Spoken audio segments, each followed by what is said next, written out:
रे, बिल्कुल equal time पे लाइट चली गई है, बटन दबाया। चलो ठीक है, देखते हैं। राजस्थान के भौतिक प्रदेशों के अंदर हम मरुस्थल से शुरुआत कर रहे थे। तो उत्तरी पश्चिमी मरुस्थलीय प्रदेश, मरुस्थलीय प्रदेश जल्दी से बताते रहेंगे भी। सबसे पहले बताइए, मरुस्थल जो है राजस्थान के किस भाग पर फैला हुआ है? किस भाग पर है? उत्तरी पश्चिमी भाग पर है। और राजस्थान में मरुस्थल का विस्तार कैसा है? विस्तार जो है वो किस प्रकार से है? राजस्थान में मरुस्थल का विस्तार उत्तर पूर्व से दक्षिण पश्चिम। राजस्थान में मरुस्थल का जो विस्तार है वो कैसा है? उत्तर पूर्व से दक्षिण पश्चिम की ओर है। उसके बाद में मरुस्थल में कितने सेंटीमीटर वर्षा होती है? मरुस्थल की वर्षा 20 से 50, थोड़ा सा तैयार करके आओ उसको। तो देखो, मरुस्थल के अंदर 20 से 50 सेंटीमीटर वर्षा होती है और अरावली के अंदर 50 से 90 होती है। इन दोनों को अलग करने वाली जो सीमा रेखा है वो कहलाती है 50 सेंटीमीटर समवर्षा रेखा। ये 50 सेंटीमीटर समवर्षा रेखा है जो मरुस्थल को अन्य भागों से अलग करती है। दूसरे भौतिक प्रदेशों से अलग करने वाली रेखा कौन सी है? 50 सेंटीमीटर समवर्षा रेखा। समवर्षा रेखा ये राजस्थान को दो हिस्सों में बांटती है और मरुस्थल को अन्य भागों से अलग करते वाली रेखा है ये, ठीक है। तो ये 50 सेंटीमीटर समवर्षा रेखा क्या है?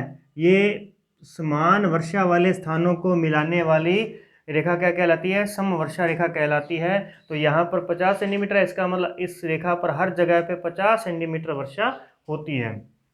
इसके बाद देखिए, मरुस्थल और मरुस्थल के हमने आगे दो भाग किए थे। एक था हमारे पास में शुष्क रेतीला मरुस्थल था और एक था हमारे पास में अर्धशुष्क रेतीला मरुस्थल। अब ये शुष्क और अर्धशुष्क रेतीला मरुस्थल जो है ये किस प्रकार से डिसाइड किया गया है? तो इसको डिसाइड किया गया है, इसको डिवाइड करने वाली जो रेखा है वो है 25 सेंटीमीटर समवर्षा रेखा। 25 सेंटीमीटर समवर्षा रेखा जो है ये मरुस्थल को दो भागों में बांटती है और 50 सेंटीमीटर समवर्षा रेखा राजस्थान को दो भागों में बांटते हैं, ठीक है। ये चीज़ ध्यान रखनी है। उसके बाद देखिए, तो हमने इसके दो हिस्से कर दिए। अब उसके आगे बढ़ने के बाद में हमने देखा था कि जो शुष्क रेतीला मरुस्थल है इसमें हम बालू का स्तूप युक्त प्रदेश देखेंगे और बालू का स्तूप मुक्त प्रदेश देखेंगे। दो हिस्से किए थे। और अर्धशुष्क रेतीला मरुस्थल के कितने हिस्से किए थे? तो 4 हिस्से किए थे हमने इसका। गगर बेसिन, शेखावटी प्रदेश, नागौरी उच्च भूमि और लूनी बेसिन था, ठीक है। तो चलिए अब हम शुरू करते हैं पहले बालू का स्तूप युक्त प्रदेश से। बालू का स्तूप युक्त प्रदेश, ठीक है। तो ये सबसे इम्पोर्टेंट है, बालू का स्तूप युक्त प्रदेश जो है सबसे इम्पोर्टेंट है। अगर क्वेश्चन बनेगा तो सबसे पहले यहीं से बनेगा और या फिर बनेगा अरावली से। मरुस्थल में क्वेश्चन बनने का जो पॉइंट है वो बालू का स्तूप युक्त प्रदेश है, तो ये ध्यान रखिएगा। चलिए शुरू करते हैं। इसी क्षेत्र में अपने को देखना है, ये जो क्षेत्र है ये आता है यहाँ पे बीकानेर, हाफ आधा बीकानेर आ जाता है, जैसलमेर पूरा आ जाएगा, फिर थोड़ा जोधपुर आ जाएगा और बाड़मेर आ जाएगा। तो बीकानेर, जैसलमेर, बाड़मेर और जोधपुर, इनका ज़्यादातर हिस्सा जो है वो किस इलाके में रहता है? शुष्क रेतीले मरुस्थल में रहता है, शुष्क रेतीले में। और उसके अंदर अलग अलग मिलेंगे अपने को, बालू का स्तूप युक्त प्रदेश मिलेगा और मुक्त प्रदेश मिलेगा, जहाँ पे बालू का स्तूप बिल्कुल भी नहीं होगी। जैसलमेर के जो जैसलमेर सिटी है उस जैसलमेर सिटी के इस तरफ अगर अपन चले तो यहाँ पर हमें बालू का स्तूप युक्त प्रदेश मिलेगा और इस तरफ अगर अपन चलते हैं तो यहाँ हमें बालू का स्तूप मुक्त प्रदेश मिलता है, जहाँ पर बड़े बड़े मतलब पहाड़ हैं, मतलब पहाड़ियाँ हैं। ज़्यादा ऊंचे पहाड़ नहीं है, जैसे यहाँ अपने आसपास देखते हैं तो पहाड़ियाँ ज़्यादा ऊंची है ना, वो इस प्रकार से नहीं है, कम ऊंची है लेकिन वो पथरीली है सारी की सारी जगह। तो चलिए शुरू करें। अब बालू का स्तूप युक्त प्रदेश जो है ना, यहाँ पर कुछ इम्पोर्टेंट नाम आएंगे इनके। जैसे सबसे पहले आता है हमारे पास में कि धोरे किसे कहते हैं। अब इनकी डेफिनेशन अच्छी तरीके से आपको पता होनी चाहिए कि धोरे किसे कहते हैं, धारियन किसे कहते हैं, बरखान किसे कहते हैं। इस प्रकार से अब हम इसके बारे में पढ़ने वाले हैं। इस प्रकार से ये लगभग हमारे पास में काफ़ी पॉइंट इसके चलेंगे। तो मैं अभी यहाँ पे पहले पॉइंट लिख देता हूँ, थोड़ा थोड़ा अपन साथ में पढ़ते जाएंगे, तो आप लिख लेना इसको, साथ में लिखो तो ठीक है। और चलिए देखें, आगे बढ़ते हैं। तो दोहरे किसे कहते हैं? रेत के बड़े बड़े टीलों को किसे कहते हैं? रेत के बड़े बड़े टीलों को। अब ये 2 पॉइंट जो यहाँ पे मैंने बताए से, वो आपने नोट कर लिया अपने अंदर कि 50 सेंटीमीटर समवर्षा रेखा तो राजस्थान को 2 भागों में बांटेगी, और 25 सेंटीमीटर समवर्षा रेखा मरुस्थल को 2 भागों में बांटेगी। ये 2 पॉइंट लिख लेना। ओके, सबसे पहले है दोहरे। दोहरे किसे कहते हैं? रेत के बड़े बड़े टीले। रेत के बड़े बड़े टीले, टीले ये दोहरे कहलाते हैं। धारियन स्थानांतरित, हाँ स्थानांतरित होने वाले बालू का स्तूप, होने वाले बालू का स्तूप, ठीक है, बालू का स्तूप। बरखान, बरखान किसे कहते हैं? अर्धचंद्राकार, अर्धचंद्राकार मेनली बस यही कहा जाता है कि अर्धचंद्राकार बालू का स्तूप, बालू का स्तूप, ठीक है। अर्धचंद्राकार, ज्यादातर जितने भी बालू का स्तूप मिलेंगे ना, वो अर्धचंद्राकार ही मिलेंगे, इस प्रकार से मिलेंगे। जितने भी बालू का स्तूप हैं वो इसी तरीके से मिलेंगे आपको, अर्धचंद्राकार रूप के अंदर, यहाँ इस प्रकार से मिल सकते हैं ऐसे। तो क्या क्या होता है कि यहाँ से हवा आती है, इनकी जो बनावट होती है वो इस प्रकार से होती है, ऐसे ढाल होता है इनका, यानी यहाँ से हवा आती है तो ये हवा उस बालू का स्तूप की जो दीवार है उसके साथ टकराएगी और वहाँ से मिट्टी को उठाएगी, और यहाँ से मिट्टी को उठाएगी, लेकिन मिट्टी जो रेत के कण है वो रेत के कण भारी है, तो वो यहीं गिरना शुरू हो जाएंगे इसी जगह पर।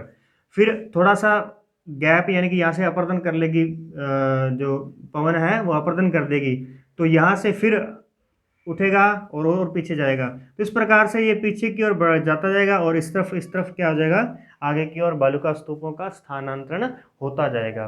तो ये जो स्थानांतरण वाले बालू का स्तूप होते हैं उन्हें धारियन कहते हैं, और बरखान जो है वो एक प्रकार का अर्धचंद्राकार बालू का स्तूप होता है। इसके बाद देखिए, अब होता है हमारे पास में अनुदैर्ध्य बालू का स्तूप, अनुदैर्ध्य, और एक होता है अनुप्रस्थ। अनुप्रस्थ, तो अनुप्रस्थ होता है हवा के समकोण बनने वाला बालू का स्तूप, हवा के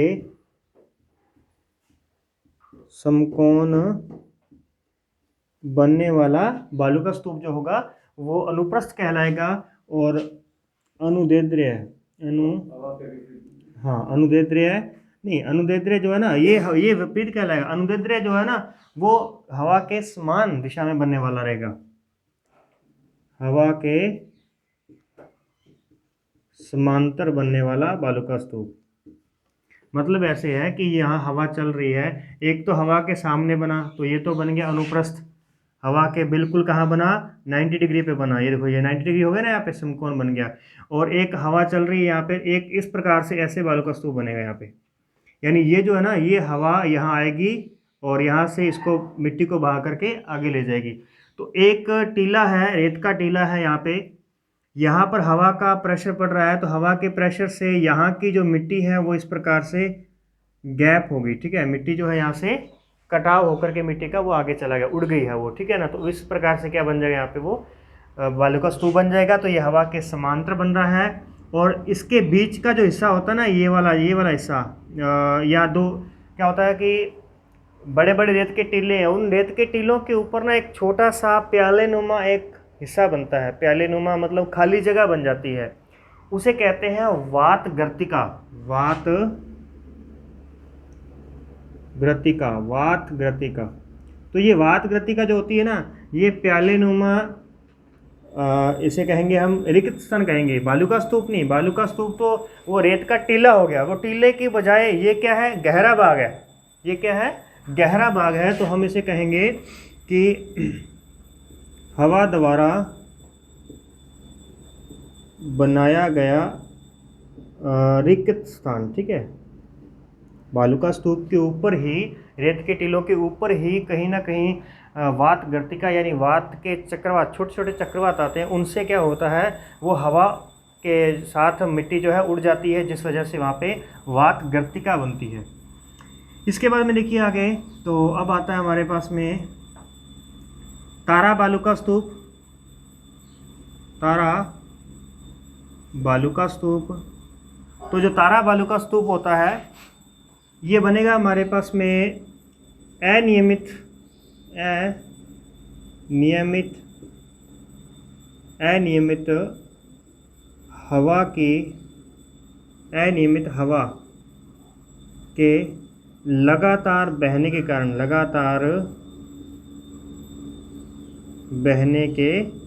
कारण यानी तारा बालू का स्तूप जो होंगे वो इस प्रकार से तारे के नुमा होंगे, इस प्रकार से ऐसे तारे नुमा हो सकते हैं। तो ये क्या है कि यहाँ से हवा आई तो इधर से कटाव किया, उधर से हवा आई तो ऐसे कटाव किया, यानी ये अनियमित हवा एक रुख में नहीं चलेगी, अनियमित हवा होगी। तो जिस प्रकार से अनियमित से तारा बालू का स्तूप बनेंगे। इसके बाद में देखिए पैराबोलिक बालू का स्तूप, पैराबोलिक बालू का स्तूप। तो ये हमेशा किसी न किसी झाड़ियों के सहारे बनते हैं, झाड़ियों के सहारे बनने वाले बालू का स्तूप। आपके इस इलाके में तो आंधियाँ कम चलती हैं, इसलिए आपको इनके प्रैक्टिकली शो नहीं होते होंगे। हमारे उधर आंधियाँ बहुत चलती हैं। तो आंधियाँ जब चलती हैं ना, तो अगर मान लो खाली जगह है, आंगन है अपना, उस आंगन के अंदर आंधी चल रही है और अगर कहीं बीच में आपने गिलास रख दिया ना, तो गिलास के पीछे की साइड में जहाँ से हवा आ रही है उसके पीछे की साइड में मिट्टी इकट्ठी हो जाएगी, वहाँ पे रेत इकट्ठी हो जाएगी। तो उस वजह से यानी वो क्या हो जाता है, पैराबोलिक बालू का स्तूप हो जाता है। यानी झाड़ियों या समतल मैदानों में उत्पाट के कारण बनने वाले बालू का स्तूप। उत्पाट यानी ऊंची नीची जगह है, कहीं पत्थर पड़ा है तो पत्थर के पीछे मिट्टी इकट्ठी होगी, तो वो भी क्या कहलाएगा, पैराबोलिक बालू का स्तूप कहलाएगा। और फिर आता है हमारे पास में नेटवर्क बालू का स्तूप। नेटवर्क बालू का स्तूप, तो जो ये नेटवर्क बालू का स्तूप है ये हनुमानगढ़ से लेकर के हिसार भिवानी हरियाणा तक यानी लगातार एक साथ बालू का स्तूप, यानी एक बालू का स्तूप यहाँ बन गया, एक यहाँ पे बन गया, एक यहाँ पे बन गया, यानी एक ये नेटवर्क यानी कि एक जाल के रूप में बने हुए होते हैं। ठीक है, तो इन्हें नेटवर्क बालू का स्तूप कहेंगे। तो जाल के रूप में बने बालू का स्तूप, जाल के रूप में बने बालू का स्तूप, जो जाल रूप में बने होंगे वो क्या कहलाएंगे, नेटवर्क बालू का स्तूप कहलाएंगे। ठीक है, ये तो थी बालू का स्तूपों के बारे में बात। अब इन बालू का स्तूपों के बीच में ये तो मतलब बात होगी हमारे पास में ऊंचे उठे भाग की बात होगी, मतलब रेत के टीले हो गए, ऊंचे उठे भाग हैं, उनकी बनावट कैसी है, अर्धचंद्राकार तो हमने बरखान कह दिया, उनकी बनावट हवा के समकोण है तो हमने अनुप्रस्थ कह दिया, समान है तो अनुदैर्ध्य कह दिया। इस प्रकार से हमने उनके नाम दिए। लेकिन जो उनके बीच की खाली जगह होगी उसे हम क्या कहेंगे, तो ध्यान रखिएगा, उसे कहते हैं थली। बालू का स्तूपों के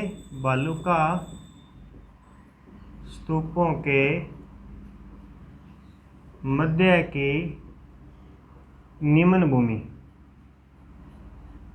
बालू का स्तूपों के मध्य की निम्न भूमि जो है वो थली कहलाएगी, थली। और जब इस थली के अंदर, जब वहाँ पे उस क्षेत्र में वर्षा होगी तो वर्षा के कारण उस थली के अंदर थोड़ा समय के लिए पानी रुकेगा, उसे क्या कहेंगे, पलाया झील। ठीक है, पलाया झील किसे कहते हैं, तो थली के वर्षा काल में जलयुक्त होने से बनी अस्थायी झील, जलयुक्त होने से बनी अस्थायी झील को पलाया कहते हैं, अस्थायी झील को पलाया कहते हैं। नेक्स्ट इसके बाद में आता है हमारे पास में, अब इन्हें अलग नाम से दी जाना आता है रन, टाट, मरहो, रन टाट मरहो, ये क्या है? पलाया जिलों के अन्य नाम, पलाया जिलों के अन्य नाम,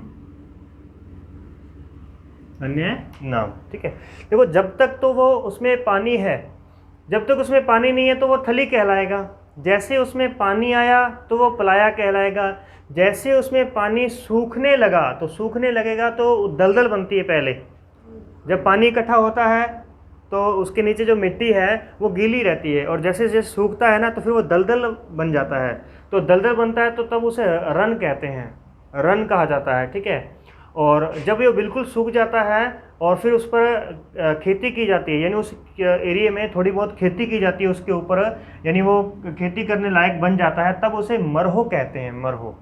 ये एक ही के अलग अलग नाम हैं। और इन्हीं पलाया जिलों को जैसलमेर में खड़िन कहा जाता है, खड़िन, खड़िन। जैसलमेर में पलाया जिलों के नाम, पलाया जिलों को खड़िन कहा जाता है। जैसलमेर में पलाया जिलों को खड़िन कहा जाता है।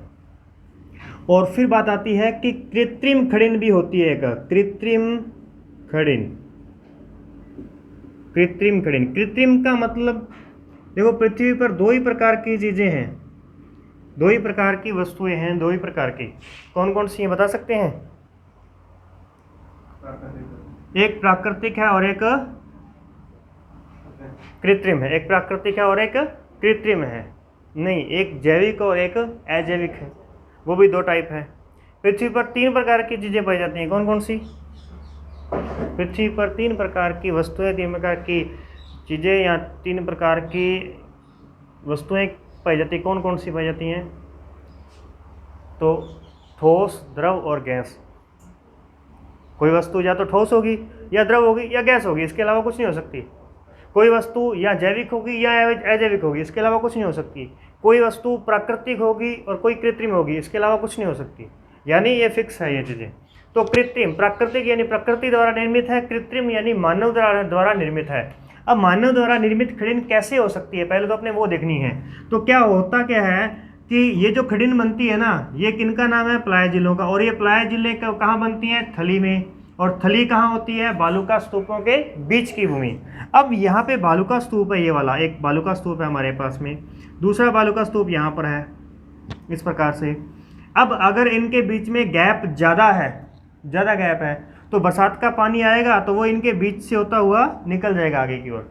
तो होता क्या है, यहाँ के जो लोग हैं वो यहाँ पर एक तटबंध बना देते हैं। यहाँ पे क्या बना देते हैं? यानी एक दीवार बना देते हैं। यहाँ पे एक अस्थायी दीवार बना देंगे पत्थरों की। तो ये अस्थायी दीवार, पत्थरों की दीवार बनाई, तो यहाँ पे इसके बीच में क्या हो जाएगा? जल इकट्ठा हो जाएगा।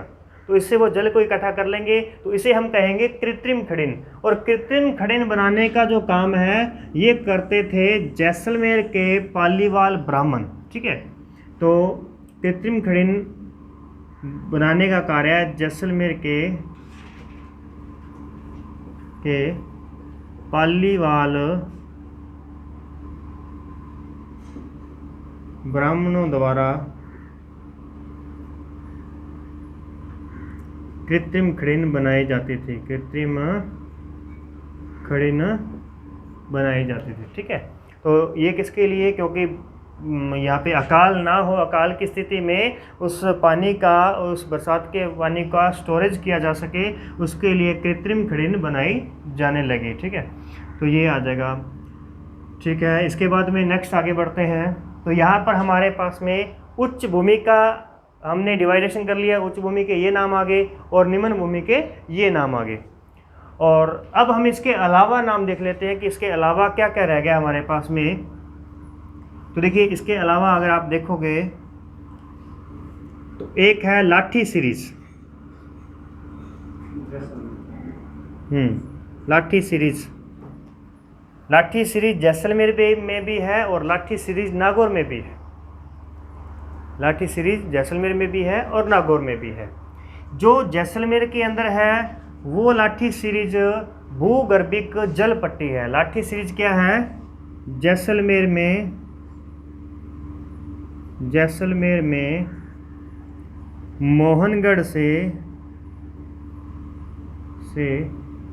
पोखरण के बीच 60 किलोमीटर लंबी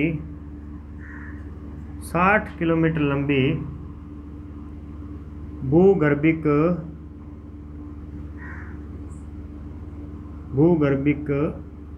जल पट्टी विस्तृत है, जिसे क्या कहा जाता है, लाठी सीरीज कहा जाता है। लाठी सीरीज जैसलमेर में मोहनगढ़ से पोखरण के बीच में 60 किलोमीटर लंबी भूगर्भिक जल पट्टी प्राप्त हुई है। ये भूगर्भिक जल पट्टी की खोज काजरी के वैज्ञानिकों द्वारा की गई है। काजरी के वैज्ञानिकों द्वारा 2007 में इसकी खोज की गई थी। और इस काजरी का जो नाम है, क्या नाम है इसका, फुल फॉर्म ध्यान है किसी को? हाँ, यानी central arid zone research institute इसका नाम है। केंद्रीय शुष्क क्षेत्र अनुसंधान केंद्र, केंद्रीय शुष्क क्षेत्र अनुसंधान केंद्र है। ऐसे ही एक नाम आता है आफरी नाम आता है, आफरी। ये जो आफरी नाम है ये आता है एरिड फॉरेस्ट रिसर्च इंस्टीट्यूट, यानी कि शुष्क वन अनुसंधान केंद्र। ये शुष्क वन अनुसंधान केंद्र है और ये इन दोनों संस्थाएं जो है ये जोधपुर के अंदर है। ये कहाँ पे है? जोधपुर में है, ये भी जोधपुर के अंदर है। तो ये जो काजरी है, काजरी की स्थापना 1959 के अंदर हुई थी और आफरी की जो स्थापना है ये 1988 में हुई थी, 1988 के अंदर। ठीक है, तो ध्यान रखिएगा, काजरी की स्थापना जोधपुर में हुई है 1959 के अंदर और आफरी की स्थापना जोधपुर में 1988 के अंदर है। इनकी फुल फॉर्म अच्छे तरीके से लिख लेना, क्योंकि इसके जैसा ही एक क्वेश्चन आया था जो मैंने गलत किया था। देखो यहाँ पे इसका नाम है शुष्क वन अनुसंधान केंद्र। शुष्क वन अनुसंधान केंद्र कहाँ पे? जोधपुर में। जबकि बागवानी वन अनुसंधान केंद्र कहाँ पे? तो वो बीकानेर में आ जाएगा। शुष्क बागवानी अनुसंधान केंद्र, बागवानी लिखा गया तो वो जो बीकानेर में है, और वन लिखा गया तो वो जोधपुर में आ जाएगा। इसलिए यहाँ मिस्टेक हुई थी। ठीक है, तो जहाँ अपनी मिस्टेक हो जाती है वो बाद में कभी भी भूलते नहीं है अपन उसको, है ना, जहाँ एक बार मार खाई हो तो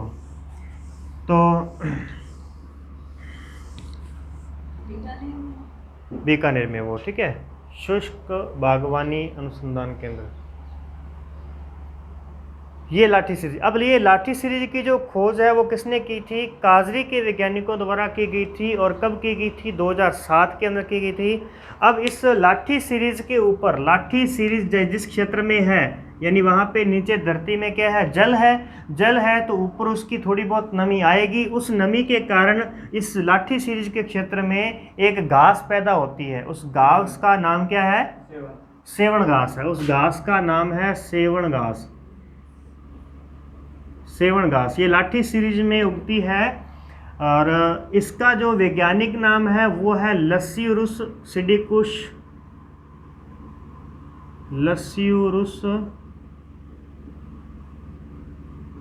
सिडिकुश इसका वैज्ञानिक नाम है। ये नाम बहुत इंपॉर्टेंट है, वैज्ञानिक नाम बहुत ही इंपॉर्टेंट है। और ये जो सेवण घास है ये गोडावन की प्रजनन स्थली है। गोडावन जो है, कौन है गोडावन?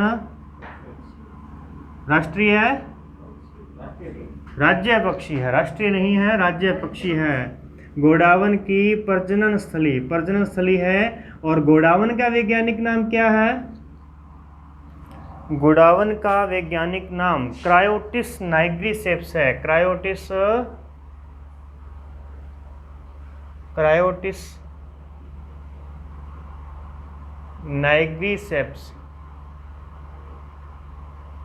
नाइग्रीसेप्स बताया था ना क्लास के अंदर। सभी के वैज्ञानिक नाम लिखवाए थे मैंने, तो उनको याद करो अच्छी तरीके से। ठीक है, थोड़ा सा और रह गया, अपने को खत्म कर देते हैं इसको। तो देखिए नाइग्रिसिप्स क्रायोटिस नाइग्रिसिप्स इसका वैज्ञानिक नाम है। और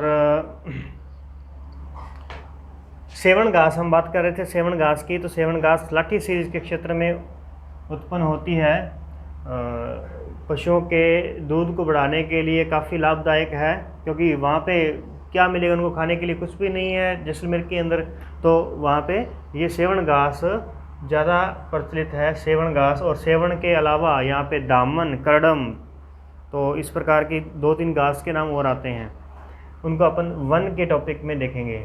अच्छा, इसके बाद देखिए ज़रा, अब बताइए मुझे पिवणा क्या है। पिवणा, ये पिवणा क्या है? ये काटता नहीं है, ये सांस खींच लेता है। ये क्या है? सांस खींच लेता है। ये क्या है? एक सांप है। पिवणा एक सांप है, जहरीला सांप है, लेकिन ये काट करके मनुष्य की मृत्यु नहीं करता, उस सोते हुए की सांस पी जाता है और फिर उससे मृत्यु हो जाती है। और इसी प्रकार के एक वहाँ पे आपने देखा होगा कि जो वीडियो भी देखेंगे उसके, कि वो सांप जो होता है वो बैग पीछे हटता हटता रेत के अंदर धंस जाता है, पीछे हटता हटता रेत के अंदर चला जाता है। तो वो यही होता है। और इसके अलावा वहाँ पे और भी सांप पाए जाते हैं, जैसे एक स्कैंड वाइपर होता है, स्कैंड वाइपर, और एक रसल्स वाइपर। वाइपर यानी उसका नाम क्यों रखा गया है? क्योंकि वो वाइपर की तरह चलता है। वाइपर होता है ना, पानी साफ़ करने के लिए, फर्श से पानी निकालने के लिए वाइपर होता है, उस वाइपर की तरह। मतलब वो है, जब जहाँ पे चलता है ना उसकी एक लाइन नहीं बनती, वो वाइपर की तरह चलता है, मतलब वो टेढ़ा चलता है। अगर उसका मुख यानी इस प्रकार से है, इसका मुख यहाँ पे है, इसकी पूंछ यहाँ पे है, तो वो ऐसे नहीं जाएगा, वो ऐसे चलेगा। ये इसको अपने आप को इस तरीके से चलाता है कि वो ऐसे ऐसे चलता है नीचे की ओर। तो इसलिए क्या करता है, वहाँ पे वो एक अपनी लीक लाइन नहीं छोड़ के जाता है पीछे, वो उसको वाइप कर देता है, साफ कर देता है, जिसलिए इसको रसल्स वाइपर कहते हैं। और एक इसकी जैसा होता है जिसको स्कैंड वाइपर कहते हैं। तो अलग अलग प्रजातियाँ होती हैं इसकी, ठीक है। लास्ट में देखिए जरा, उसके बाद में अब आता है बबूलिया। क्या होता है अभी? बबूलिया या बतूलिया? हाँ, क्या बोलते हैं आप? बुतलिया? ठीक है,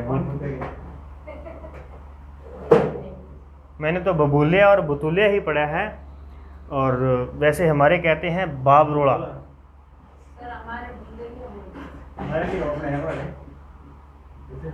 हमारे कहते हैं बाबरोड़ा कहते हैं इसको, ठीक है ना। मतलब ये क्या होता है? हवा का चक्रवात होता है। देखा तो होगा ही आपने, ठीक है। हवा का चक्रवात होता है, सॉरी, हवा पानी मिट्टी का चक्रवात। हाँ चप्पल फेंके तो कैसे मिलते? हाँ, ऐसे ऐसे कहा जाता था, बिल्कुल। और ऐसे भी कहा जाता था छोटे होते कि इसके अंदर मत चले जाना, ये उठा के ले जाएगा, ठीक है। हाँ, तो ऐसा भी होता था। लेकिन वो क्या है कि उन्होंने बड़े बड़े देखे थे, चक्रवातों की बात हो रही थी वो, तो जैसे टॉर्नेडो, टाइफून और हरिकेन जैसे चक्रवात आते हैं जो अमेरिका, जापान में आते हैं, तो वो तहस नहस करते हैं। लेकिन ये तो छोटे मोटे ही होते हैं। लेकिन जो बड़े अपने रेत के अंदर जो बड़े आते हैं ना, मरुस्थल में जो बड़े आते हैं, अपने आसपास तो छोटे मोटे होंगे, उनका ज़्यादा प्रभाव नहीं रहेगा। लेकिन जो रेत के अंदर बड़े आते हैं, मरुस्थल में आते हैं, वो भी नुकसान करते हैं, वो भी आसपास की झोंपड़ियों को उड़ा देते हैं, उनकी छत उड़ा देते हैं। ओके, बबूलिया बतूलिया हो गया है। तो ये क्या है? रेत का चक्रवात है। और इसके अलावा देखिए, ये लिखने की जरूरत नहीं है क्योंकि इसका नाम नहीं आएगा, और ये तो मैंने अपनी भाषा में लिख दिया, ठीक है। जैसे आपने अपना कह दिया तो मैंने अपना लिख दिया। ओके, अब देखिए ज़रा, इसके बाद में इम्पोर्टेंट चीज़ क्या है कि इस क्षेत्र में मरु उद्यान है। मरु उद्यान को बाद में देखते हैं। पहले देखिए समगांव, एक समगांव है, समगांव है। इसके अंदर लिख लेना आप, वनस्पति विहीन, एकमात्र वनस्पति विहीन गांव, ठीक है। वनस्पति विहीन, जहाँ बिल्कुल भी वनस्पति नहीं है। देखो, जैसे आहोर तहसील भी है, तो आहोर एक क्षेत्र भी तो हुआ ना। जैसे जैसलमेर एक जिला है, तो जैसलमेर का एक पर्टिकुलर क्षेत्र भी तो हुआ ना। लेकिन राजस्थान एक राज्य है, लेकिन राजस्थान का कोई पर्टिकुलर क्षेत्र नहीं है। क्या आप कह सकते हैं कि राजस्थान कहाँ पे है? नहीं कह सकते ना। तो इस प्रकार से अब हमें आहोर जाना है, तो हम आहोर शहर की बात कर रहे हैं, वैसे तो अपन आहोर में रह ही रहे हैं, है ना। तो इस प्रकार से सम जो है, सम तहसील, उप तहसील भी है, और उप तहसील का कहीं ना कहीं जगह भी तो होगी ना। तो वो जो है ना आसपास का इलाका, उसका उसे सम गांव के नाम से ही जाना जाता है। सम गांव ही उसका पूरा नाम है। तो सम गांव जो है वनस्पति विहीन क्षेत्र है। और आक्कल गांव, आक्कल गांव लिखना है। तो आक्कल गांव जो है ये आक्कल गांव में जुरासिक काल के जीवावशेष मिले हैं। जुरासिक काल के डायनासोर्स का जो युग था ना, उसके दबे हुए यहाँ पे अवशेष मिले हैं। क्योंकि आपको पहले बताया मैंने कि ये जो राजस्थान है ये कहाँ से आया है, इंडिया कहाँ से आया है, अफ्रीका के दक्षिण से आया है, यानी नीचे से प्लेटें चल करके ऊपर आई है। तो जब ऊपर आकर के टकराई, तैतीस सागर ऊपर उठा, तो तैतीस सागर का जो पानी था वो नीचे की ओर बहा। तो जब वो नीचे की ओर बहने लगा तो मैदानों के अंदर तो उसने मिट्टी जमा कर दी, लेकिन जहाँ आज मरुस्थल है वहाँ समतल जगह थी, और जब उसके ऊपर से वो पानी निकला तो उसने मिट्टी को वहीं छोड़ दिया और पानी आगे निकल गया। तो वही मिट्टी आज क्या है, रेगिस्तान है, वही मिट्टी मरुस्थल है। ठीक है, तो उस मिट्टी के नीचे दब गए वो सारे के सारे जीवावशेष। जीवावशेष यानी जीवों के अवशेष। ठीक है ना, तो ध्यान रखना आक्कल गांव में क्या मिले हैं, जुरासिक काल के जीवावशेष मिले हैं, और जिन्हें आक्कल वुड फॉसिल्स पार्क में रखा गया है। आक्कल वुड फॉसिल्स पार्क में रखा गया है। तो ठीक है, आज की क्लास में इतना ही, मिलते हैं नेक्स्ट क्लास में।